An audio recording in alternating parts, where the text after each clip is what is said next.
So once more, welcome to everybody. Thank you so much for joining us. If you're watching this stream recorded, welcome to you as well. I'm going to hand over now to Minister David Bruton, your host for An Audience with the President. David. Good evening, everybody, and welcome to this very special evening. The subject tonight, as I'm sure many of you are already aware, is the ministry, which in my mind is such an important part of what we do within our spiritualism. And I would like to just take a moment to extend a very warm welcome to the members of the ministry who have joined us tonight. Just flipping through the screens earlier on, it's nice to see many ministers, officiants, and trainee ministers and officiants joining us. So I'm sure we're going to have a wonderful evening, and I would like to welcome our panel for this evening, three ladies who have in their own particular way done a tremendous amount of work within the ministry. And I'd like to begin by introducing Minister June English, who is the Vice President of the Spiritualist National Union. She's also Chair of the Ministers' Administration Committee, a Deputy National Safeguarding Coordinator, and of course June is also the President of the South Yorkshire District Council and President of her own church in Doncaster. So we welcome you, June, and thank you for joining us. Thank you, David. We now move to Minister Suzanne Gibson Boy. She is Ordinary Director 1 on the National Executive Committee with special responsibility for focus upon religion. And Suzanne has done an amazing amount of work working through the events that we've held at the NEC in Birmingham, and also the various days that we've held around the country to promote our religion within our churches. Suzanne is also Secretary of the Ministers' Administration Committee, and in her spare time, which she doesn't get much of, she's obviously a medium in her own right, as is June. She's a tutor at the Arthur Findlay College, recently appointed, and she also works at the SAGB in London. So welcome, Suzanne, and thank you for joining us. I think I'm also right in saying that Suzanne has the honour of being the person that has been on the panel more times since the Audience of the President started. So she's obviously a very popular guest. So welcome, Suzanne. Thank you.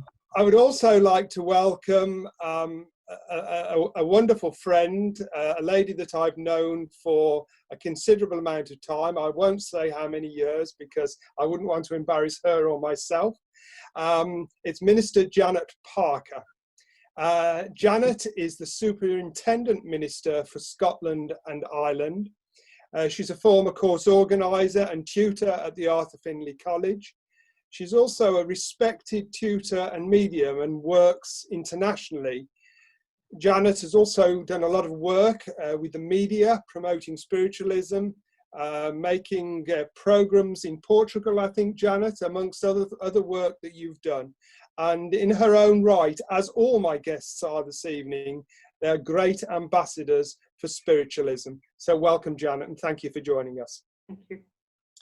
Now, to do things just slightly different tonight, and because of the subject that we've got, Janet has chosen a short reading which was written by a lady who is known to us all as the mother of spiritualism. I speak, of course, of Emma Hardinge Britten.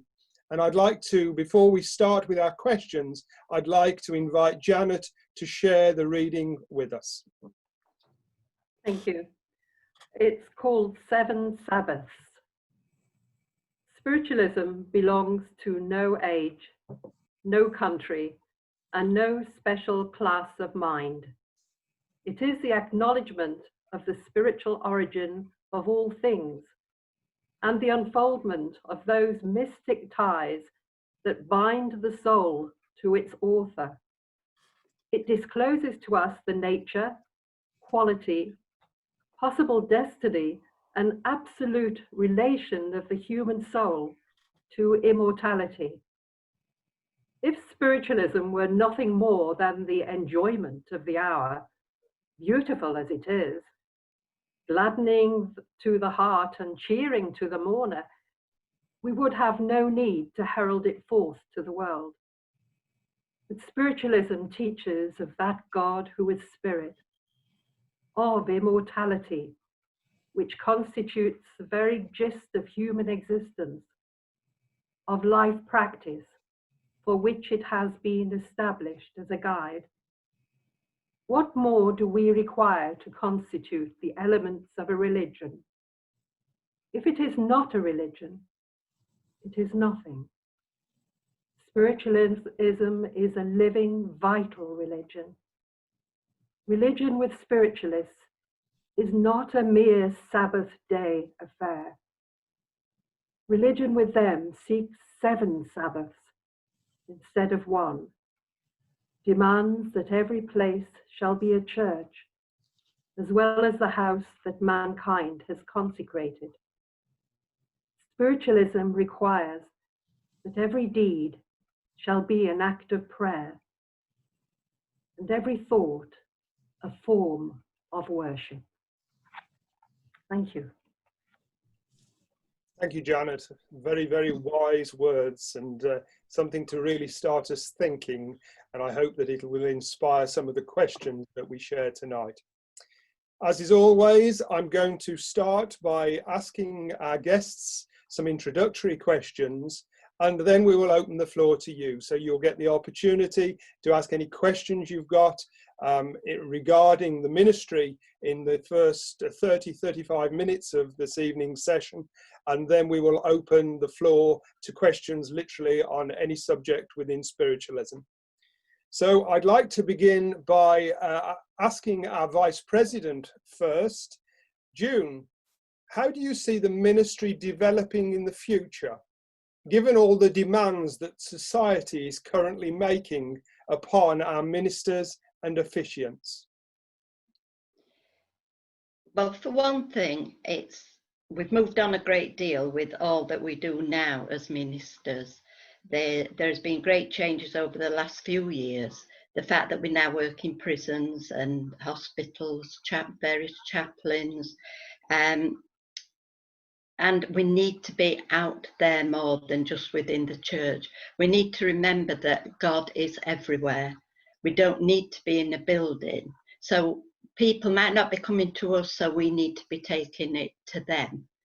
And we have quite a few, such as when we do weddings and funerals, we have a lot of people there usually that know nothing about spiritualism. And we need to get the essence of God within those services so that people begin to realize and understand a little bit more about our religion.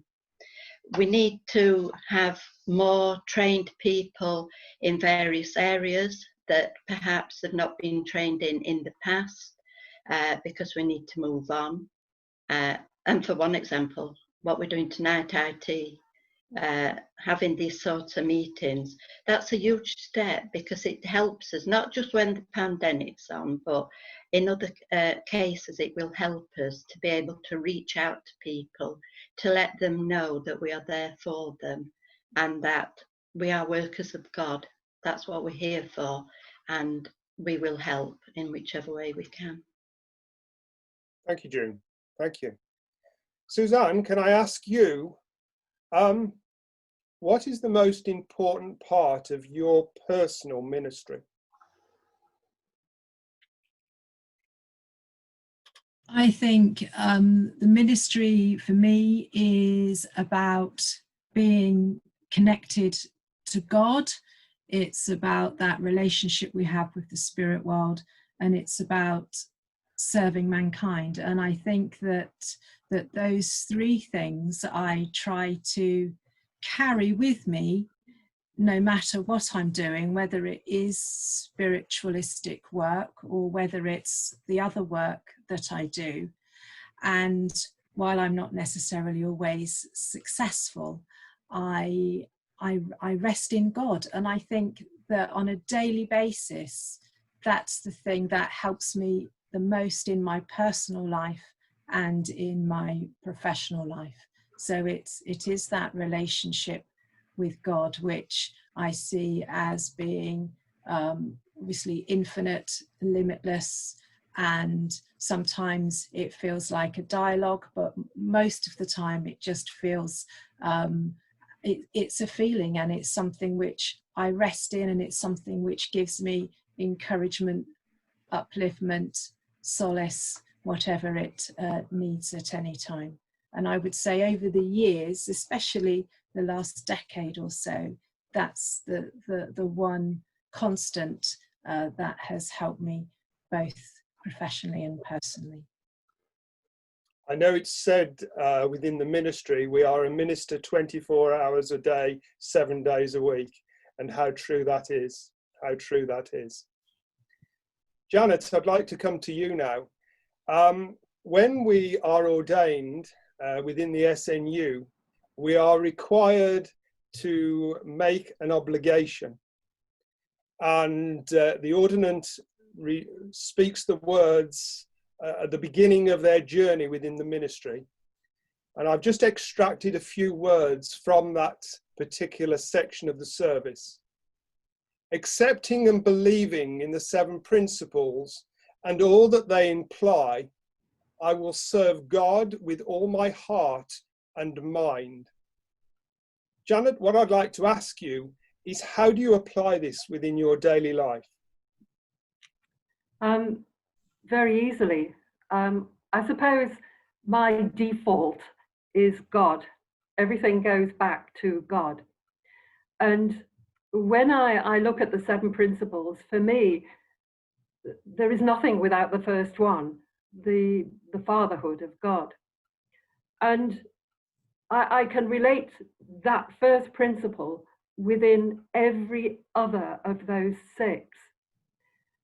And I think being of service, and whether it is being of service to the brotherhood of man, everyone, but even when we think about our nature outside this world, you know, we can all be of service to this world by even the simplest things. That obligation that we all take, I remember saying mine, and I had a lump in my throat because it meant so much to me. It was, I suppose it was one of the best moments in my life because of it was visceral. The whole feeling of it was just incredible. And I've never forgotten it. And I think, you know, we have to keep going back to that. And I think I always remember, you know, when I'm feeling a little bit low, why I do what I do. And the minute that I take myself to that feeling and that question, and the love of God and the love of mankind, really, that's what takes me through, and it helps me.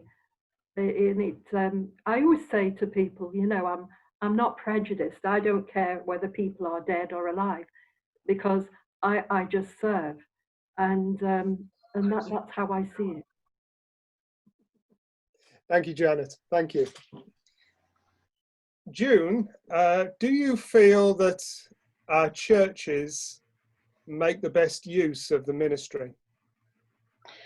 Unfortunately, not all of them, no. In fact, not enough of them. For some reason, they seem to be afraid that we're going to walk in there and take over. And we don't want to do that. We've enough to do as it is. There's no way we want to take control of their church whatsoever. But we are there for them. We're there to help them. We're there to show them, even if they want to do some of these services and such themselves, we could help them and show them how to do it in the best possible way. We could give them some advice from our experiences, etc. And I know sometimes when I've contacted some churches to see if I can help, they really draw away and don't want to know. They just say, no, we're fine. There is so much we could do to help them if only they would let us do that. And some people may just think that ministers are a minister of their church, and they don't realise that we are ministers of the Spiritualist National Union, not just belonging to a church. And although we do have ministers and officiants in all areas, we will all help one another. And churches could be helped a great deal if they'd allow us. Some of them, and I don't mean this disrespectful in any way whatsoever, people on the committees in churches work very hard. They work long hours sometimes, making sure they keep the church doors open, etc. But they don't seem to. They seem to rely more upon the mediumship. And once people have got that knowledge that we're going to live forever, what are they going to do with it? If nobody helps them and directs them, you know, if they do nothing with that knowledge, if it just makes them happy because they've had a wonderful message from someone they love dearly, well, that's fine. But it is an opportunity lost. They need to know that once we know and understand we're going to live forever, it should make us change ourselves drastically. It should make us look at ourselves, judge ourselves, see what we could do better, what we could do differently.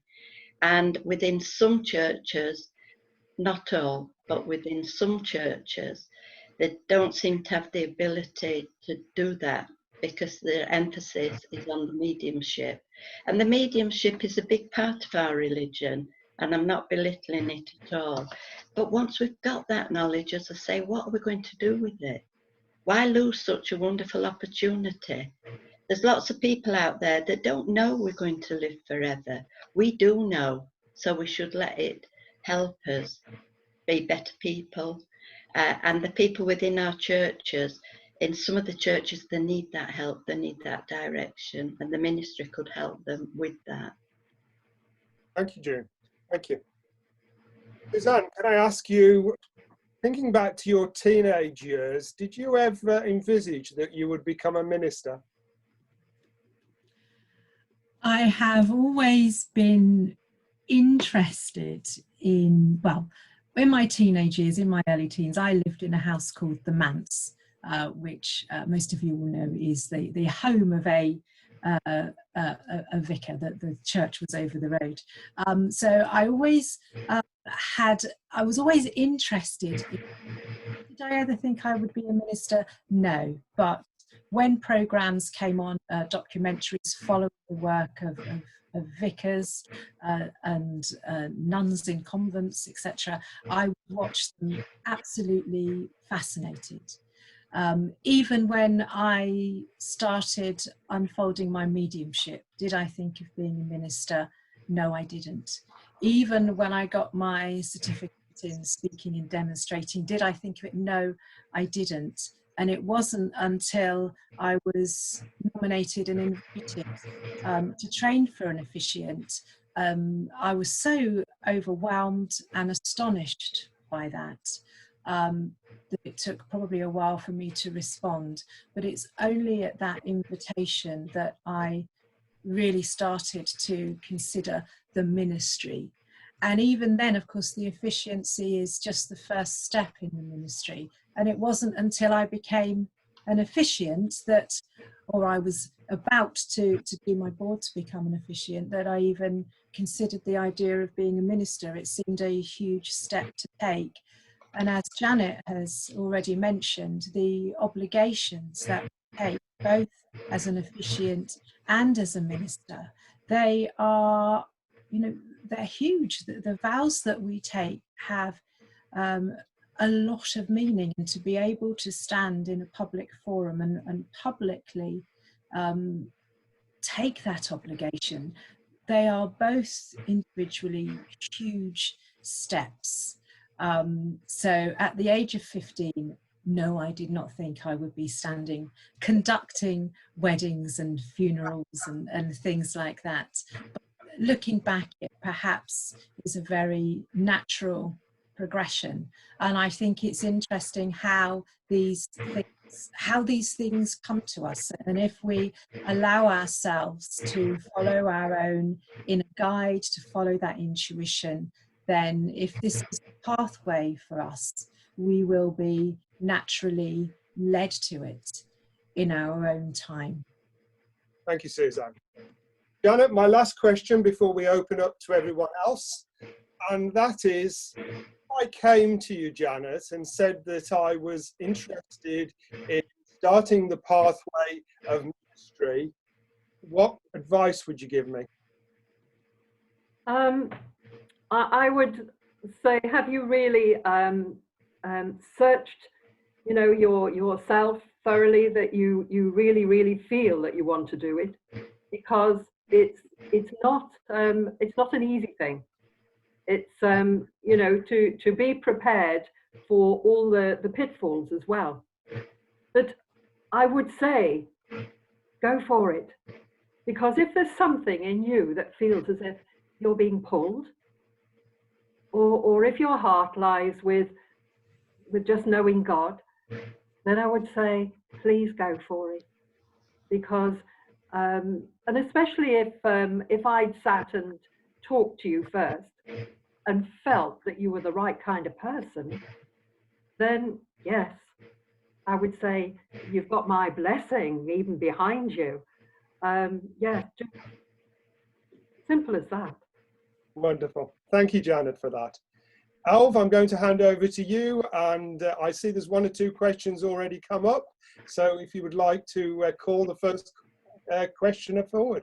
Yeah, well, we have a few questions that I've been asked to ask on their behalf, and I think I can squish 2 questions into one here.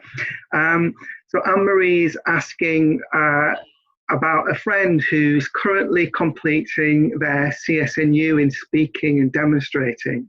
So it won't be long before they finish.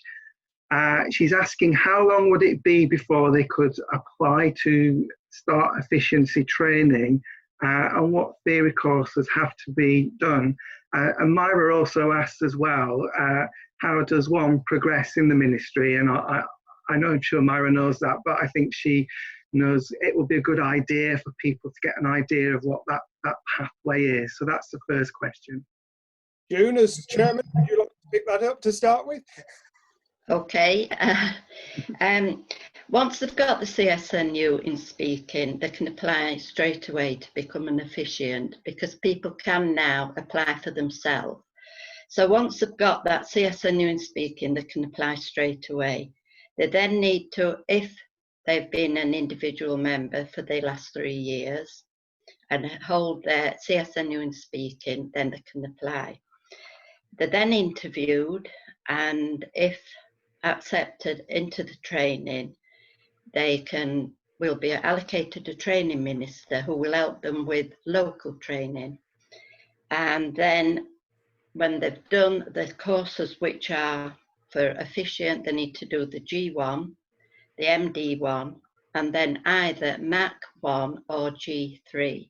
Now MAC 1 and G3 are more or less a very similar course.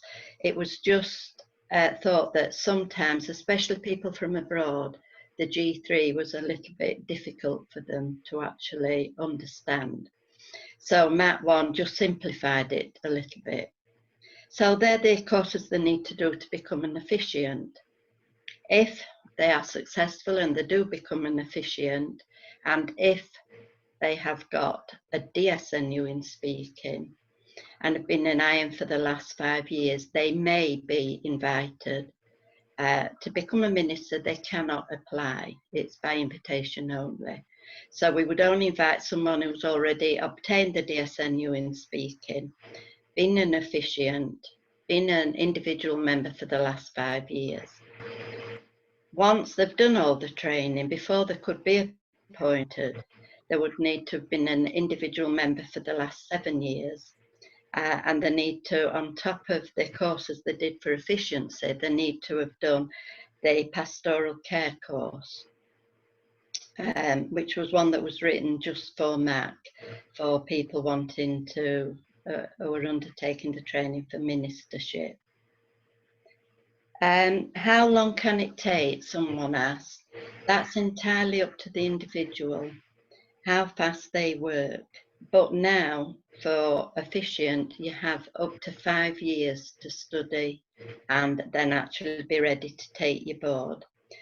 After that, if you're invited to be a minister, you've got 3 years to do all your training and your PPC course in that time. So it all depends. If you're sort of person that has the time and the motivation to do the courses quickly, then, you know, it could take months, it could take a year to become an officiant. That would be up to you. But you do have up to 3 years to do it. Does that answer those questions? Thank you very much indeed. Thank you, June. Some more questions have come in via the chat box as well. And Sophie mentions that we've been talking about the huge responsibilities and involvements that a minister has.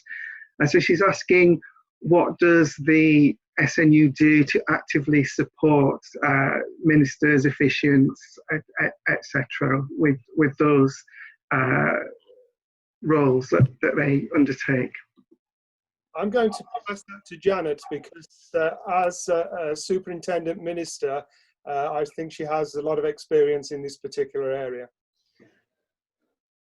Yes, as the superintendent minister for Scotland and Ireland, they all have access to my phone numbers, but I try to have regular meetings. And within those meetings, it might just be chatting. You know, it could be questions or whatever. But you know, we're a team.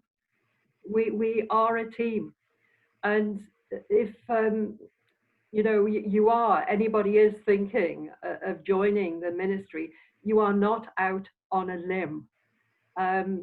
You know, being a superintendent, I like to think that, you know, I like to hold everybody together, and if they have, you know, problems, and I can't answer those, I will certainly try and find out for them.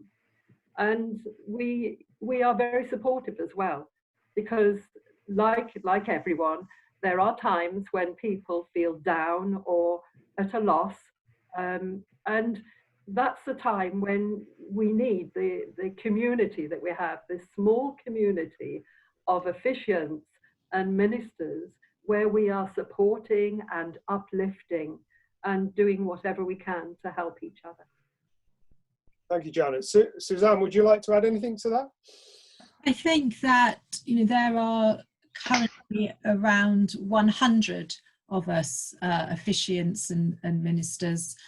Probably if we include the trainees as well, then we're going to be around 110, 120.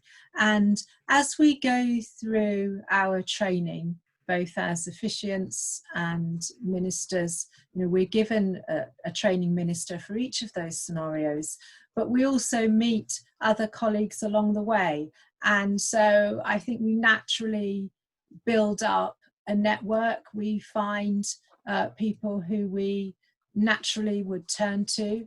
And so we don't necessarily, other than the superintendent system, have a formal system. But as Janet says, we're friends and we're colleagues. We are colleagues, and although we might work in different parts of the ministry and in different areas of the world and country, we are colleagues. We come together during Congress once a year, which is held in October. Obviously, we can catch up at the AGM. But I think the important thing is Janet stressed that all of us are on the end of a phone or email, and I don't think any of us would be remotely put out if somebody phoned us needing support or needing answers to questions, because we are a team, we are colleagues. And I think one of the things I like about the ministry is that, in a way, we each have an individual pathway that we follow. So some people will work in the prisons, other people will be in hospitals, others will be involved in interfaith. We don't all of us do everything. I don't think there's quite enough hours in the day for all of us to cover all aspects of the ministry, and therefore we can turn to each other. We can go to the person who knows best on a particular thing. And it's only after doing this role, I think for quite a few years, that we start to become comfortable with some of the things that we do. You know, for example, I'm a minister now, but I became an officiant in 2015, so it's 5 years. I've only done 2 weddings in that whole time. So 2 weddings has given me a lot of confidence and experience, but I'm sure there are others out there who have done far more than me, that if I was stuck, I would contact one of those. And I think we are a team, and that's the important thing to see, and any of us can be contacted. So we have the superintendents, and of course we have MAC as well. There's 4 of us on MAC at the moment. Any of us can be contacted, as well as all the other ministers and officiants out there. I think it's worth noting that the training process for the ministry, June has outlaid the academic side of what's required, but working with your training minister, whether that be a fit for efficiency or ministry, you do develop a bond and a friendship, and there's a lot of hands-on training and hand-holding that happens during that process. And it also gives you a point where you can go back to. There's always someone there to answer any question that you have. And I remember the first time I was invited to go into a prison. I wasn't quite certain how I'd deal with that situation. And it was good to have other people that had been there before me that could answer questions and deal with any queries that came up, and supported that. So you're not just cast adrift to work without the support. The support is undoubtedly there. Alv, your next question.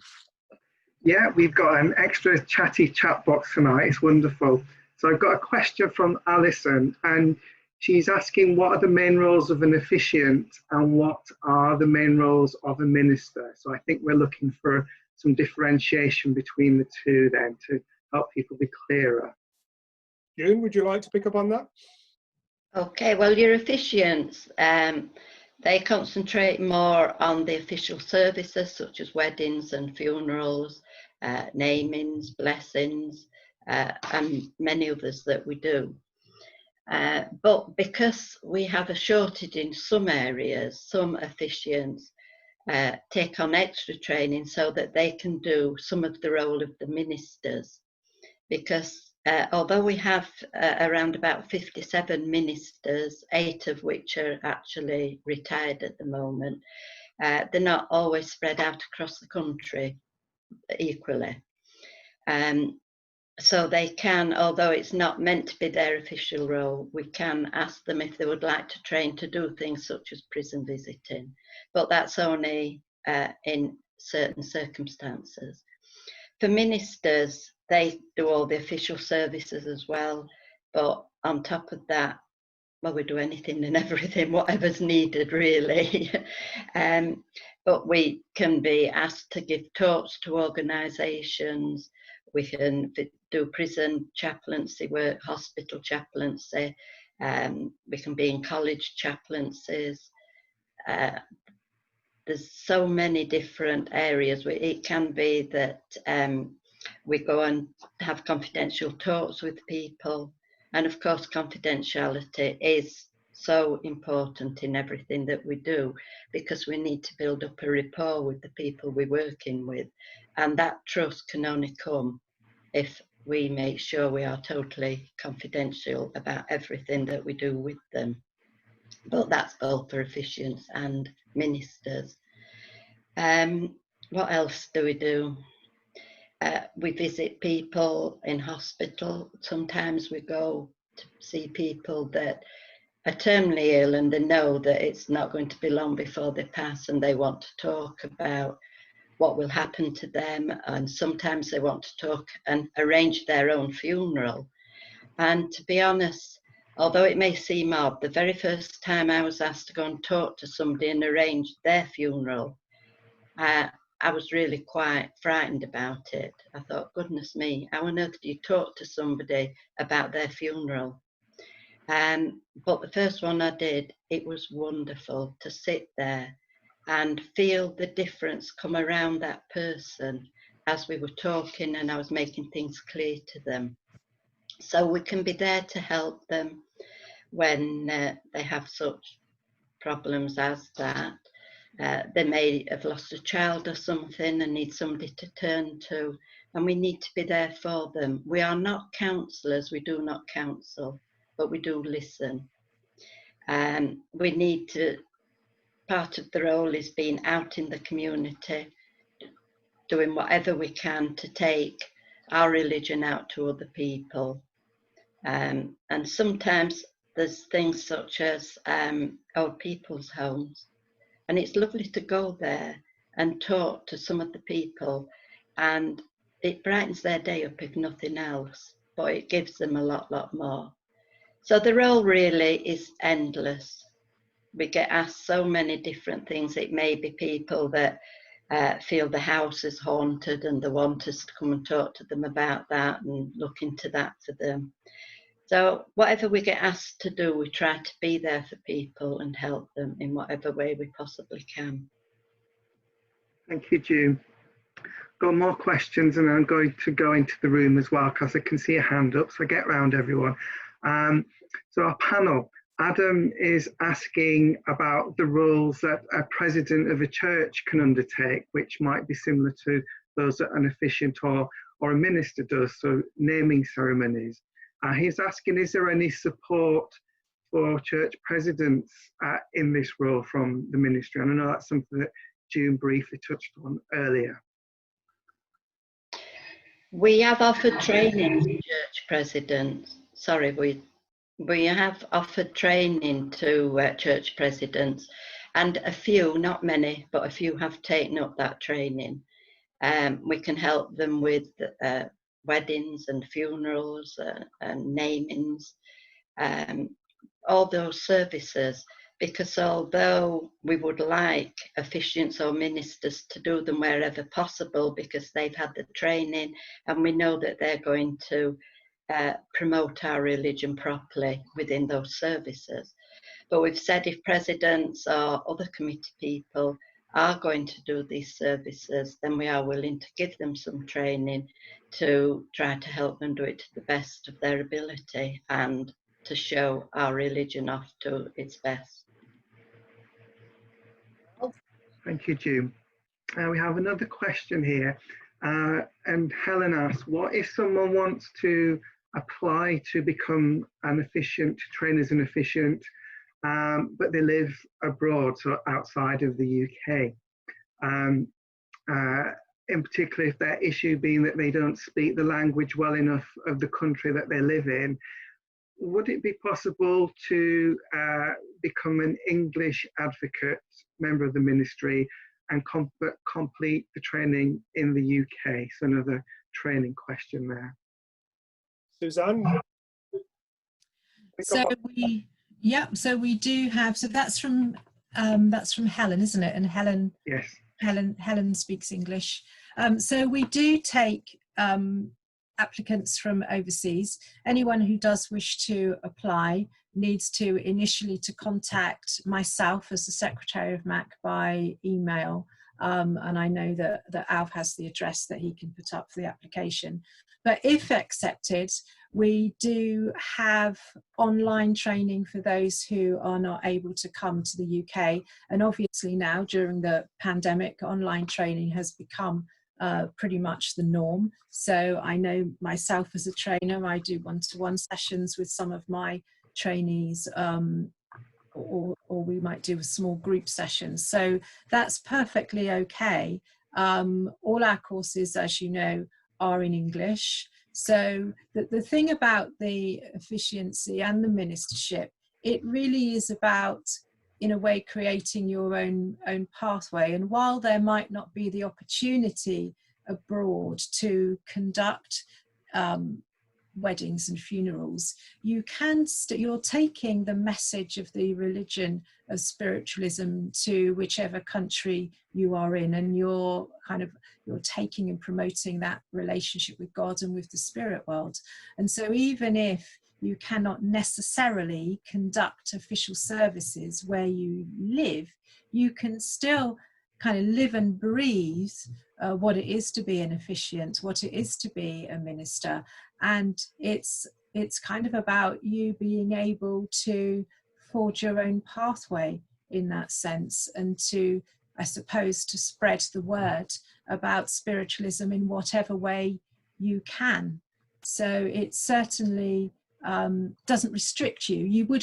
The only thing is you would have to come to the UK in order to do the national, what we call the national training and the board, which takes place over normally a 3 or 4 day period. So you'd have 2 days of national training, and then you would do your board. And currently we do not do that online. Currently that has to be done within the UK, but the remainder of your training can be done on Zoom or on Skype. That's not a problem. And I think it's fair to note that we have ministers and officiants around the globe, as far away as Australia, and you can't really get much further away than that. So yes, if there are people looking in from abroad, the opportunity is undoubtedly there. Alv. Okay, we're leaving the chat box for a moment and we're coming into the Zoom room. I'm going to invite Carolyn to come forward. Carolyn's had her hand up for a while. Would you like to come forward? Your microphone's on now, Carolyn. Would you like to speak? Yes, hello, can you hear me? We can. Oh, great. I had a couple of questions. One was MAC. I have no idea what MAC is. And the other one was, what I gathered from June English is you can go from CSNU speaking to being an officiant. So why would you do what's the benefit of doing the DSNU? Thank you. June, would you like? You would need the DSNU if you were invited into training to be a minister. You don't need it for officiant, but you do for minister. And could you explain what the difference is between the officiant and the minister? I gather from what you were saying, you can do prison work and hospital work as an officiant. Is that correct? Only in exceptional circumstances. It's not the norm. If we have areas that we cannot cover with people that are nearby, ministers that are nearby, then we may turn to officiants and ask them if they're prepared to take the training on board so that they can then do the work. But it's not the norm. So the officiant primarily does services like blessings and weddings and funerals. Is that correct? That's right. Okay. So you could go from CSNU to being an officiant. Yeah, if you've got your year's membership, etc. But yes. Okay. And could you please explain what MAC is? Thank you. It's the Minister's Administration Committee. So it's just the committee that deals with everything around the ministry. Thank you. I did notice some did put, don't you have to have a CSNU in demonstrating? No, you don't. The work of the ministry does not include the work demonstrating. Thank you. Okay, thank you, June. Back to the chat box now again for a moment, and a question from Leonard, who asks, do we have anyone from the ministry in the armed forces? Who would like to answer that? Would you like to have a crack at that? Not that I know of at the moment. You mean actually in the armed forces, or do you mean working with the armed forces? Let me check. I'm just wondering if it's about chaplaincy, really. Working within the armed forces, yeah. All right. We're there if required. I know we have 2 ministers that were in the forces themselves previously, and they have probably done some work with people from the forces. and Minister Stephen Upton obviously is our liaison with the armed forces. Yeah. So we do have a liaison at national level with all the forces. Brilliant, thank you for that. So back to the room, I'm going to invite Marina to come forward with her comment or question. Would you like to switch your microphone on and come into the room, Marina? Good evening, everyone. Just a quick question. Can somebody please explain more about you mentioned, Suzanne, about the 4-day when it comes to board, that sort of thing. I just want a bit more information what is going to be expected of us, please, on those steps when we come to the board eventually. Well, once you are invited to board, Marina, you will be given the information, but the time is broken up really into 2 days of training. Yeah. Because obviously the people at the board will have been trained. They'll have had their local training and they've probably been trained by different people, etc. So we just run through some of the key points and we run through scenarios. So you have the opportunity to do, it might be a wedding or a funeral or a naming, but you get the opportunity to do a practice one before you do the real one for your actual assessment. Okay, thank you. I have to say the role play on board is great and is usually good fun. Really? Your president became a born-again Christian in my role play, so and Stephen Upton never lets me forget it.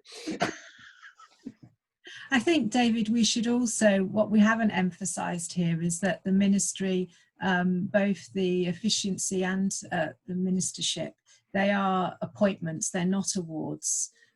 So yes, we have final assessment boards, and then our committee, the MAC committee, will make a recommendation to the NEC as to whether somebody should be appointed or not. And I think it being an appointment rather than an award means there is a slight difference. We are very much representing the SNU, we're representing the religion, and we are ambassadors for the religion. And I'm not saying that isn't the case as an award holder, but as an appointment holder, it is a step up in that sense. So can I just ask then, when it comes to the actual board, it isn't like a final assessment board where, you know, you get pass or fail? It is. We absolutely, you will get the pass or fail, but then we make the recommendation to the NEC. Okay. All right, thank you. And the ministry is the highest appointment in the union. So you are truly an ambassador when you gain that position. Okay, thank you. And I think it's worth sharing a comment here in the chat box from Anne-Marie, who talks about her weekend for her board, which was extremely helpful, enjoyable and informative, and was a wonderful experience. So I think things like that can sometimes sound daunting, but for Anne-Marie, a really positive experience. So is there anyone else who would like to ask a question? Oh, right on cue, Myra. Myra says, could someone talk briefly about interfaith, which is a really growing and important part of the ministry's work, I know. Can I bring Janet, because we haven't heard from her for a few moments. I belong to the Scottish interfaith, and we're actually thinking of setting up a local interfaith where I'm living at the moment. And you know, I'm friendly, very friendly with people who are Baha'i, who are Roman Catholics, who are Church of Scotland, who are Sikh. So you know, it really is a band of people, and you know, there are many things that we've had talks on here where I live in Helensburgh, where someone came and spoke about climate change and you know, the state of the earth at the moment, and lots of things can go on. You know, they even do training sessions. That's with the larger interfaith group, the Scottish one. But of course there are local ones all around, and I think it's a great thing for people to join in. And it is so very, very important that we recognize that not everyone's path is the same, but there is one, shall we say, great higher force, God, and that we can all work towards, helping each other in recognition of that power.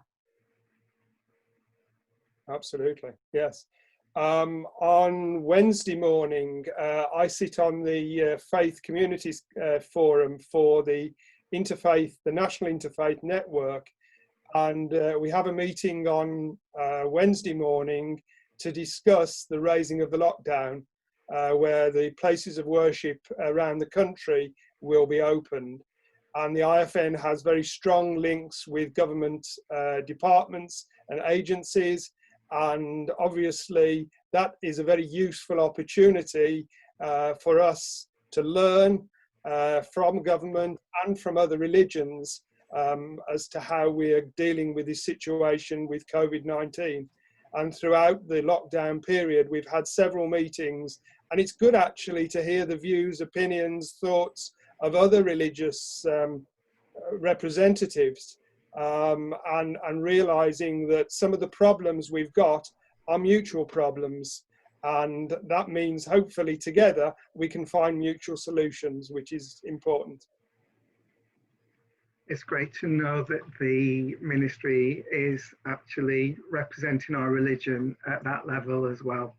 So now I'm going to ask Mike Warren, if you'd like to come forward, please, Mike. Your microphone is now, could you switch your microphone on and come forward? Trying. Oh, can you hear me? We can, yeah. Yes, thank you. Good evening, all. I want to take you back to the beginning of this marvellous presentation that you've all given. And that is what you mentioned was ministry in hospitals. Can you tell me really how does that work? Is it a patient asking for a minister to come and see them? Is it a case that you perhaps have a divine service? How does it work within the spiritualist organisations within a hospital? Suzanne, June? Sometimes it is the patient normally that is asked, especially if it's coming towards end of life and they're having end of life care. It's usually the patient that asks. But I know that, I'm not sure if it was Janet in Scotland that provided a phone for the hospital, who wanted to know if we'd got any set procedures that they need to follow with a person that was deceased. Because some religions, as you know, they have a procedure, a ceremony or whatever, and they can only do certain things with them. So they have got a list of our requirements, which really are not a great deal, because we don't have some of the ceremonies that other people have. But yeah, it's usually at the request of the family or the individual themselves. Does that mean the person that is perhaps about to pass, unfortunately, that are the relatives looking for a link between the patient about to pass and might want to say something to the relatives before they do pass over, or doesn't it work that way? I didn't hear the beginning of your question, Mark, sorry. Sorry, I was saying, if you're thinking about a patient that is about to pass,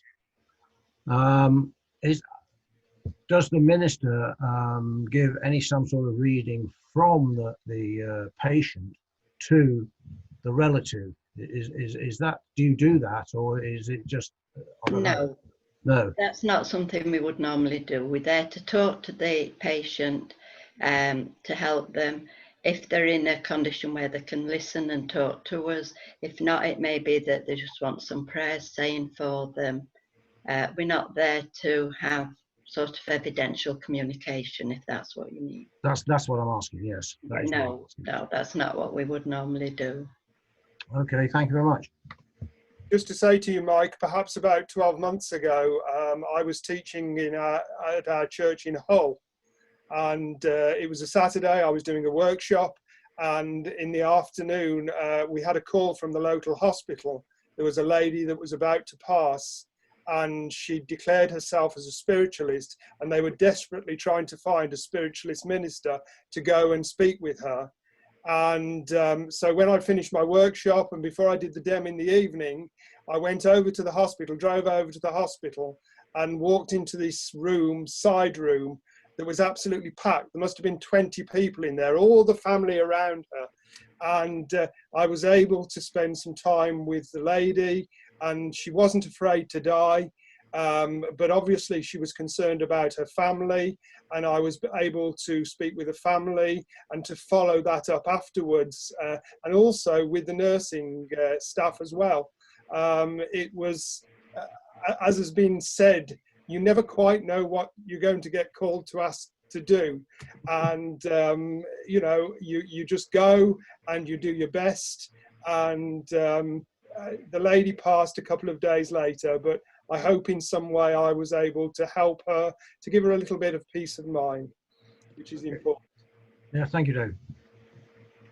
Okay, we're almost at the top of the hour again. It's gone very, very quickly this week. I'm just going to hand over to you, David, for the last part of our meeting. That's brilliant. So thank you everybody for joining us today. You know, our regulars will know that every week we deal with a different subject, and I know the ministry means an awful lot to a lot of people that are here on the session, and particularly to our panel. And I'd like very much to thank Janet and Suzanne and June for giving us a very interesting and I hope informative view about the ministry, and I hope that it's encouraged one or two people here to consider if this is a direction that they want to go in.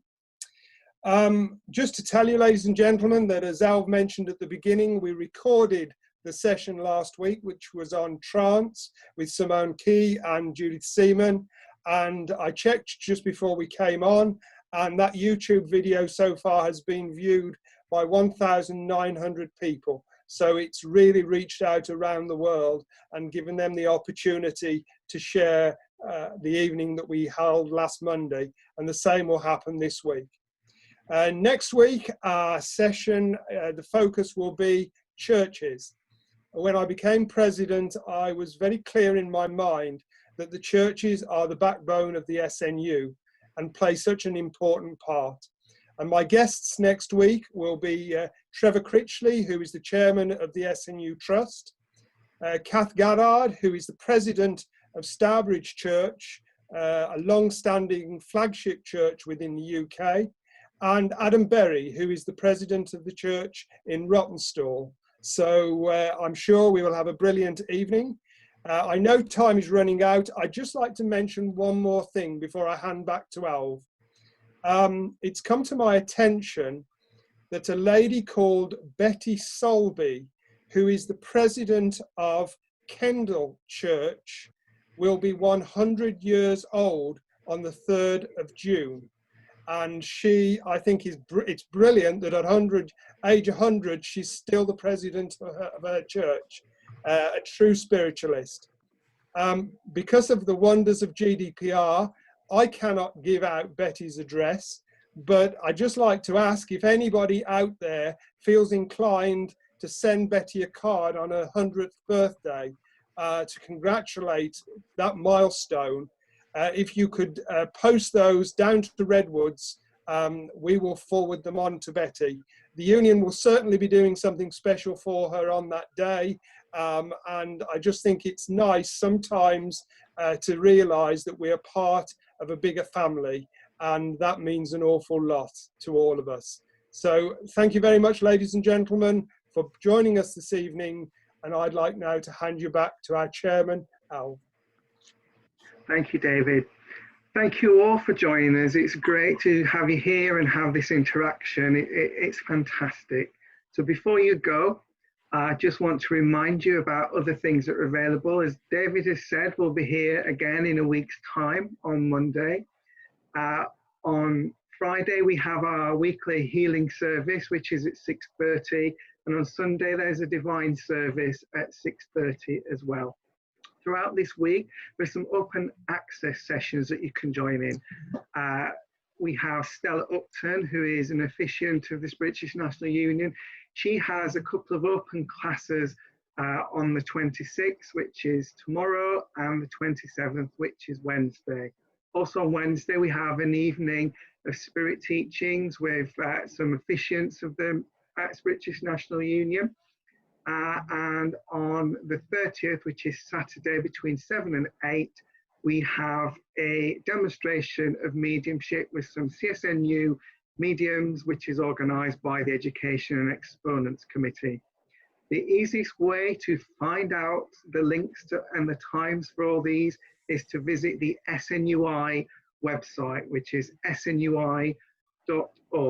And if you look on the tuition programme page, you'll get links that you can just click through and get straight into the meeting at the appropriate date and time. You'll have seen the email a couple of times in the chat box, which is Minister Suzanne Gibson Boy's email address, which is mac.sec@snu.org.uk if you need to get in touch with her about anything that you've heard this session. Thank you once more, David, and to the panel, to Janet, to June and Suzanne. We've had a great discussion. Thank you all for being here. And this video will be available after a quick edit in a day or so on the Spiritualist National Union's Facebook page. Look forward to seeing you again. As always, sorry that we didn't get around all the questions, but there's always next week. So do take care and have a great week and look after yourselves. Bye-bye and God bless.